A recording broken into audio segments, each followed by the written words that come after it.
वित्तीय बुलबुले, financial bubbles, ये शब्द सुनते ही ना दिमाग में बड़ी बड़ी तस्वीरें आती हैं। .com bubble, housing bubble. और उनके पीछे छिपी कहानियां। हाँ, और खरबों डॉलर का नुकसान।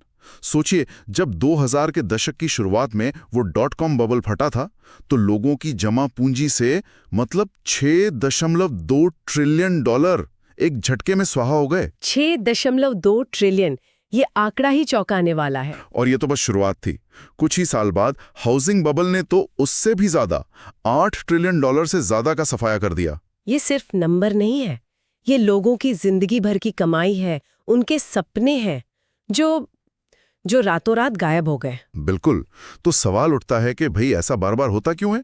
आमतौर पर लोग क्या कहते हैं, अरे लालच, लोग बहुत लालची हो जाते हैं। हाँ, ये सबसे आसान जवाब लगता है। पर आज हमारे पास जो स्रोत हैं वो एक ज्यादा गहरी और दिलचस्प कहानी बताते हैं। उनका कहना है कि कोई भी पागल नहीं होता। उस वक्त जो लोग खरीद बिक्री कर रहे होते हैं ना, वे ऐसे फैसले ले रहे होते हैं जो उन्हें उस पल में पूरी तरह से तर्कसंगत लगते हैं।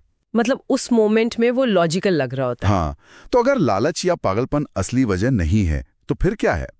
स्रोत एक कमाल का आइडिया सामने रखता है। बुलबुले तब बनते हैं जब निवेशक उन दूसरे निवेशकों से इशारे लेने लगते हैं जो उनसे बिल्कुल अलग खेल खेल रहे होते हैं। आज हम इसी पहेली की परतों को खोलेंगे। और यहीं से ये बातचीत वाकई दिलचस्प हो जाती है, क्योंकि वित्त की दुनिया में, मतलब फाइनेंस में, एक बहुत बड़ी गलतफहमी है कि हर चीज की, हर शेयर की, हर घर की एक ही तर्कसंगत कीमत या रैशनल प्राइस होती है। अच्छा। जी, ये सच नहीं है। बाजार में हर खिलाड़ी के लक्ष्य, उनकी जरूरतें और उनकी समय सीमा, मतलब टाइम होराइजन, बिल्कुल अलग होती है। सोचिए, गूगल के एक शेयर की सही कीमत क्या होनी चाहिए? इसका जवाब इस बात पर निर्भर करता है कि आप कौन हैं और आप उस शेयर से कितने समय में क्या उम्मीद कर रही हैं। ठीक है, तो इसे थोड़ा और खोलते हैं। आप कह रहे हैं कि गूगल के शेयर की कोई एक सही कीमत है ही नहीं। ये सुनने में थोड़ा अजीब लगता है। मतलब एक ही चीज की कीमत अलग अलग लोगों के लिए अलग अलग कैसे हो सकती है? बिल्कुल हो सकती है। गूगल का ही उदाहरण लेते हैं। मान लीजिए एक 30 साल का युवा है जो अपने रिटायरमेंट के लिए निवेश कर रहा है। लंबी अवधि के लिए। हाँ, उसके लिए गूगल के शेयर की आज की कीमत इस बात पर निर्भर करेगी कि कंपनी अगले 30 सालों में कितना कैश कमाएगी। वो कंपनी के भविष्य, उसकी टेक्नोलॉजी, उसकी लॉन्ग टर्म योजनाओं को देखेगा। उसका खेल लंबा है। समझ गया। और अगर कोई दूसरा निवेशक हो जो शायद कह लीजिए 10 साल में अपने बच्चों की कॉलेज की पढ़ाई के लिए पैसा जोड़ रहा हो, उसका नजरिया एकदम अलग होगा। वो अगले 10 साल के बारे में सोचेगा। वो देखेगा कि क्या गूगल का मैनेजमेंट अगले दशक में इंडस्ट्री में अपनी बढ़त बनाए रख पाएगा। उसकी समय सीमा छोटी हो गई। हाँ, उसकी समय सीमा छोटी है तो उसके लिए शेयर का मूल्य भी अलग तरह से तय होगा। और फिर आते हैं तीसरे खिलाड़ी, डे ट्रेडर। अच्छा, वो जो सुबह खरीदता और शाम को बेच देता है? बिल्कुल। उसके लिए तो इन लंबी चौड़ी बातों का कोई मतलब ही नहीं है। उसे क्या फर्क पड़ता है कि 30 साल में क्या होगा? उसे तो 10 साल से भी फर्क नहीं पड़ता। हाँ, उसे तो बस इतना चाहिए कि अगले कुछ घंटों में शेयर की कीमत थोड़ी सी बढ़ जाए ताकि वो अपना मुनाफा लेकर निकल जाए। हाँ, तो जो कीमत एक लंबी अवधि के निवेशक को पागलपन लगेगी, बिल्कुल पागलपन, वही कीमत एक डे ट्रेडर के लिए एकदम तर्कसंगत हो सकती है। एक ही मैदान पर कह सकते हैं 3 अलग-अलग मैच चल रहे हैं जिनके नियम भी अलग हैं। वाह, एक ही मैदान पर 3 अलग अलग मैच, ये कमाल का नजरिया है। तो फिर बुलबुला बनता कैसे है? क्या ये सिर्फ कीमतों के लगातार बढ़ने का नाम है? कीमतों का बढ़ना तो सिर्फ एक लक्षण है, बीमारी नहीं। असली कारण, जैसा कि स्रोत बताते हैं, वो है निवेश की समय सीमा का सिकुड़ना। जब किसी शेयर या संपत्ति में गति यानी मोमेंटम आता है, मतलब उसकी कीमत लगातार बढ़ने लगती है, तो ये छोटी अवधि के ट्रेडर्स को चुंबक की तरह अपनी ओर खींचता है। वो तेजी से पैसा बनाने के लिए आते हैं और फिर एक साइकिल शुरू हो जाती है। मतलब कीमतें बढ़ती हैं तो और ट्रेडर आते हैं, और ट्रेडर्स आते हैं तो कीमतें और ज्यादा बढ़ती हैं। बिल्कुल। और धीरे धीरे बाजार का जो चरित्र है वो बदलने लगता है। जो बाजार पहले लंबी अवधि के निवेशकों का था, वहां अब शॉर्ट टर्म ट्रेडर्स का दबदबा हो जाता है और वही कीमतें तय करने लगते हैं। हाँ, और जब ज्यादातर खिलाड़ी डे ट्रेडर हों तो कीमतें भी उन्हीं के हिसाब से तय होने लगती हैं। बुलबुले तब नहीं बनते जब लोग लंबी अवधि के लिए तरकीन हो जाते हैं, बल्कि तब बनते हैं जब ज्यादा से ज्यादा लोग तर्कसंगत रूप से शॉर्ट टर्म ट्रेडिंग की ओर खिंचने लगते हैं। खेल का मैदान वही रहता है पर खिलाड़ी वो बदल जाते हैं। ये सिद्धांत तो बहुत दिलचस्प है, लेकिन क्या असल दुनिया में भी ऐसा ही होता है? चलिए .com बबल की बात करते हैं, जो शायद इसका सबसे बड़ा उदाहरण है। बिल्कुल। 1999 में याहू के स्टॉक को ही लीजिए।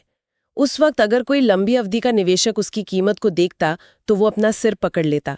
कंपनी की कमाई के मुकाबले उसकी कीमत आसमान छू रही थी। मैंने पढ़ा है कि पीई रेशियो यानी प्राइस टू अर्निंग्स रेशियो हजारों में था। हजारों में, सोचिए जरा।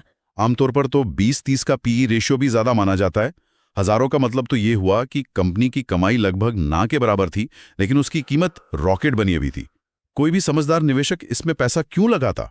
यही तो बात है, क्योंकि वो निवेशक थे ही नहीं, वो ट्रेडर थे। उन्हें इस बात से कोई फर्क नहीं पड़ता था कि कंपनी 10 साल में कहाँ होगी।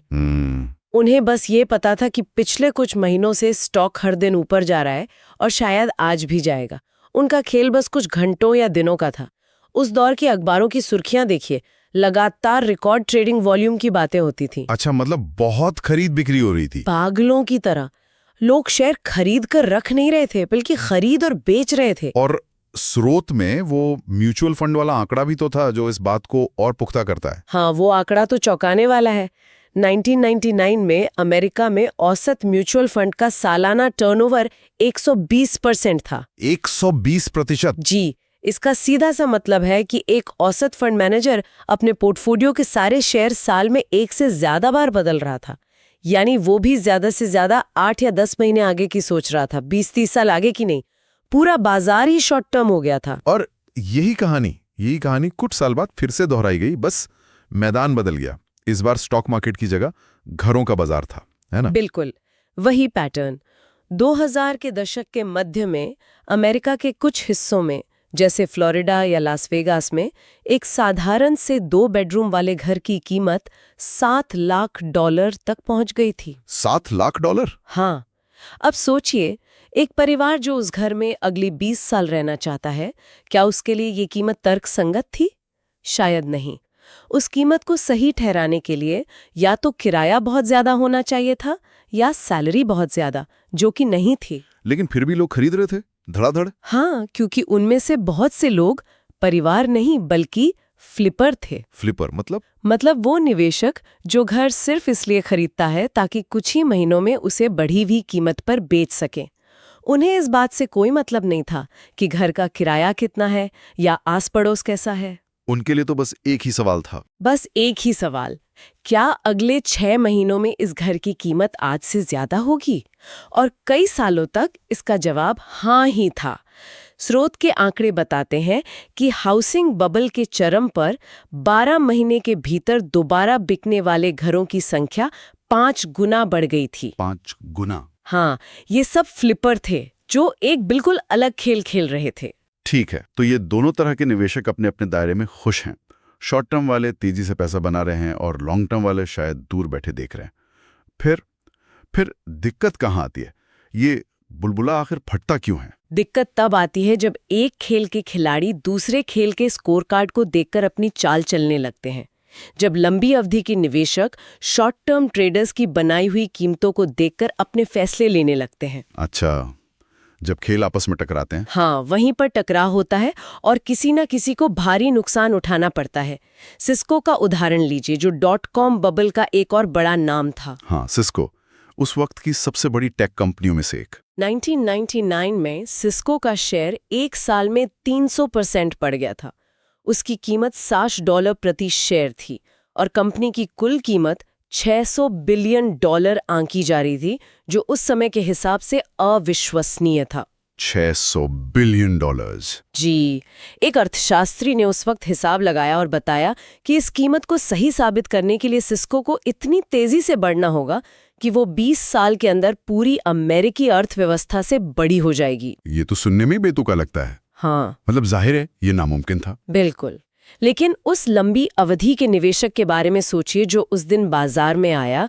उसने देखा कि हर कोई सिस्को खरीद रहा है और कीमत $60 है। वो तो सोचेगा कि कुछ तो बात होगी। हाँ, वो शायद सोचता, वाओ, जरूर इन लोगों को कुछ ऐसा पता है जो मुझे नहीं पता। शायद ये कंपनी सच में दुनिया बदलने वाली है। वो ये नहीं समझ पाया कि जो लोग कीमत तय कर रहे थे, यानी डे ट्रेडर्स, वो एक पूरी तरह से अलग खेल खेल रहे थे। वो तो शायद लंच टाइम से पहले अपना स्टॉक बेचकर निकलने की सोच रहे थे। एग्जैक्टली जब लंबी अवधि के निवेशक ने शॉर्ट टर्म ट्रेडर के बनाए हुए भाव पर दांव लगाया तो वो एक जाल में फंस गया, और जब संगीत बंद हुआ तो वही नुकसान में रहा। और अगर हम इसे बड़ी तस्वीर में देखें तो ये सिर्फ निवेशता की सीमित नहीं है ना? स्रोत का तर्क है कि यही अलग अलग खेल वाला सिद्धांत हमारे रोजमर्रा के खर्च करने के तरीकों पर भी लागू होता है। हाँ, और ये एक बहुत जरूरी बात है। हम अक्सर दूसरों को देखकर अपने वित्तीय निर्णय लेते हैं। हम देखते हैं कि हमारे पड़ोसी ने कौन सी नई कार ली है या दोस्त किस महंगे रेस्टोरेंट में खाना खा रहे हैं। हम उनके खर्चों को देखते हैं, लेकिन हम उन खर्चों के पीछे का कारण, उनके लक्ष्य, उनकी चिंताएं और उनकी आकांक्षाएं नहीं देख पाते। स्रोत में वो वकील और लेखक वाला उदाहरण बहुत अच्छा है। बिल्कुल। सोचिए, एक युवा वकील है जो एक बड़ी लॉ फर्म में पार्टनर बनना चाहता है। उसके लिए एक महंगी घड़ी पहनना या एक लग्जरी कार चलाना शायद जरूरी हो। ये उसके करियर के खेल का हिस्सा है, अपनी एक इमेज बनाने का तरीका है ताकि उसे बड़े क्लाइंट मिल सकें। उस खर्चे से उसे एक तरह का रिटर्न मिल रहा है। सही बात है। और दूसरी तरफ एक लेखक है जो घर से काम करता है। हाँ, एक लेखक जो घर से अपने स्वेट पैंट में काम कर सकता है।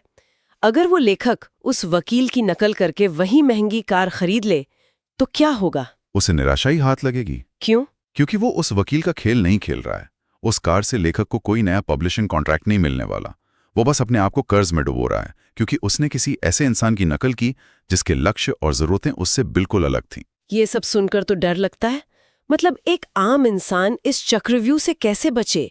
जब बाजार में इतना शोर हो और हर कोई अलग अलग खेल खेल रहा हो तो सही रास्ता कैसे चुने? क्या इसका कोई हल है? स्रोत से जो सबसे बड़ी सीख मिलती है वो बहुत सीधी और सरल है, लेकिन उस पर अमल करना उतना ही मुश्किल। और वो क्या है? सीख ये है, पैसे के मामले में सबसे जरूरी काम है अपनी खुद की समय सीमा को पहचानना और उन लोगों के कामों से प्रभावित ना होना जो आपसे अलग खेल खेल रहे हैं। ये सुनने में तो बहुत अच्छा लगता है, पर इसका असल में मतलब क्या है? कोई अपना खेल कैसे पहचाने? इसका सबसे जरूरी कदम है कागज पर साफ साफ लिखना कि आप कौन सा खेल खेल रहे हैं। हैरानी की बात है कि हम में से बहुत कम लोग ऐसा करते हैं।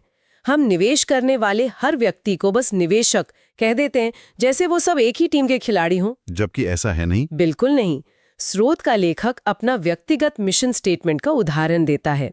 उसने लिखा है, मैं एक पैसिव निवेशक हूं जो दुनिया की आर्थिक विकास करने की क्षमता में यकीन रखती हूं और मुझे विश्वास है कि अगले 30 वर्षों में वो विकास मेरे निवेश में नजर आएगा। वाह, ये तो बहुत स्पष्ट है। इसमें कोई लाग लपेट नहीं है। और यही इसकी ताकत है। एक बार जब आपका मिशन इतना स्पष्ट हो जाता है तो आप बाकी सारे शोर को नजरअंदाज कर सकते हैं। जैसे कि इस साल बाजार ने क्या किया या अगले 6 महीने में मंदी आएगी या नहीं। ये बातें डे ट्रेडर के लिए मायने रखती हैं, 30 साल के निवेशक के लिए नहीं। तो जब आप जानते हैं कि आप कौन सा खेल खेल रहे हैं तो आप दूसरों के खेल से विचलित नहीं होते। बिल्कुल। आपका फोकस अपनी मंजिल पर रहता है, न कि आसपास की दौड़ भाग पर। तो आज की बातचीत का सार यही है कि असली खतरा सिर्फ बाजार के उतार चढ़ाव में नहीं है, बल्कि उन लोगों से वित्तीय संकेत लेने में है जिनके लक्ष्य और समय सीमा हमसे बहुत अलग हैं। सही बात। और ये सिर्फ निवेश पर ही नहीं बल्कि हमारे खर्च करने के तरीके पर भी लागू होता है। दूसरों के खेल के नियमों से अपनी जिंदगी चलाना निराशा का एक पक्का नुस्खा है। बिल्कुल।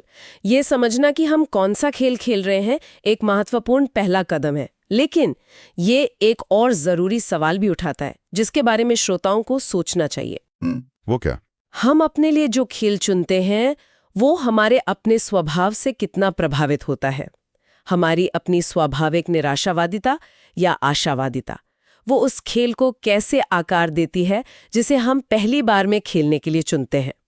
क्या एक आशावादी व्यक्ति हमेशा लंबी अवधि का खेल खेलेगा और एक निराशावादी हमेशा शॉर्ट टर्म मौकों की तलाश में रहेगा?